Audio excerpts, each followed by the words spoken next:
For pretty obvious reasons, I've been thinking this week of the phrase, if winter comes, can spring be far behind? And as I was thinking about it, I thought I'll go back and read the source of that, Ode to the West Wind by Percy Bysshe Shelley. And so for this last midweek poetry break of 2022, I'm going to go back to one of the classics of English poetry, Ode to the West Wind.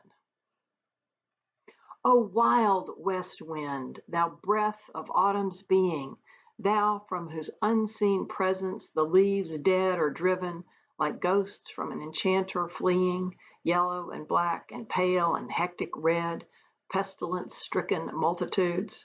O thou, who chariotest to their dark wintry bed the winged seeds, where they lie cold and low, each like a corpse within its grave, until thine azure sister of the spring shall blow her clarion o'er the dreaming earth, and fill, driving sweet buds like flocks to feed in air, with living hues and odors plain and hill.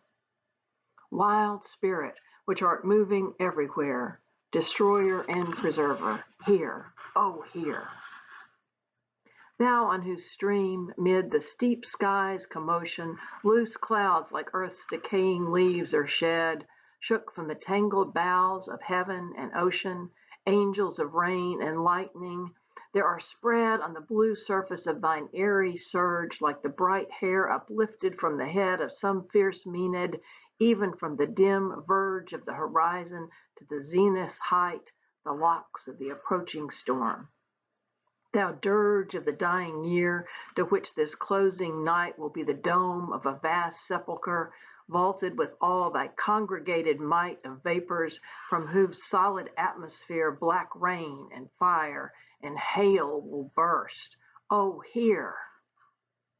Thou who didst waken from his summer dreams the blue Mediterranean, where he lay, lulled by the coil of his crystalline streams, beside a pumice isle and Bayous Bay, and saw in sleep old palaces and towers quivering within the waves' intenser day, all overgrown with azure moss and flowers so sweet the sense faints picturing them. Thou for whose path the Atlantic's level powers cleave themselves into chasms, while far below the sea blooms and the oozy woods which wear the sapless foliage of the ocean know thy voice and suddenly grow gray with fear and tremble and despoil themselves. Oh, hear! If I were a dead leaf, thou mightest bear. If I were a swift cloud to fly with thee, a wave to pant beneath thy power and share the impulse of thy strength, only less free than thou, O uncontrollable. If even I were as in my boyhood, and could be the comrade of thy wanderings over heaven, as then, when to outstrip thy skyey speed scarce seemed a vision, I would ne'er have striven as thus with thee in prayer, in my sore need. Oh, lift me as a wave, a leaf, a cloud.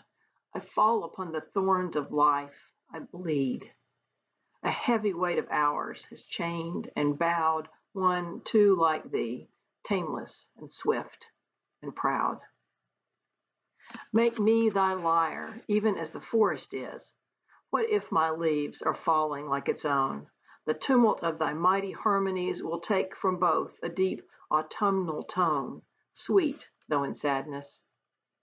Be thou, spirit fierce, my spirit. Be thou me, impetuous one. Drive my dead thoughts over the universe like withered leaves to quicken a new birth.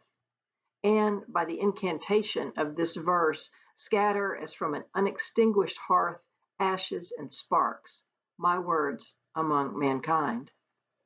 Be through my lips to unawakened earth the trumpet of a prophecy. O wind, if winter comes, can spring be far behind? And that's Ode to the West Wind for the midweek poetry break.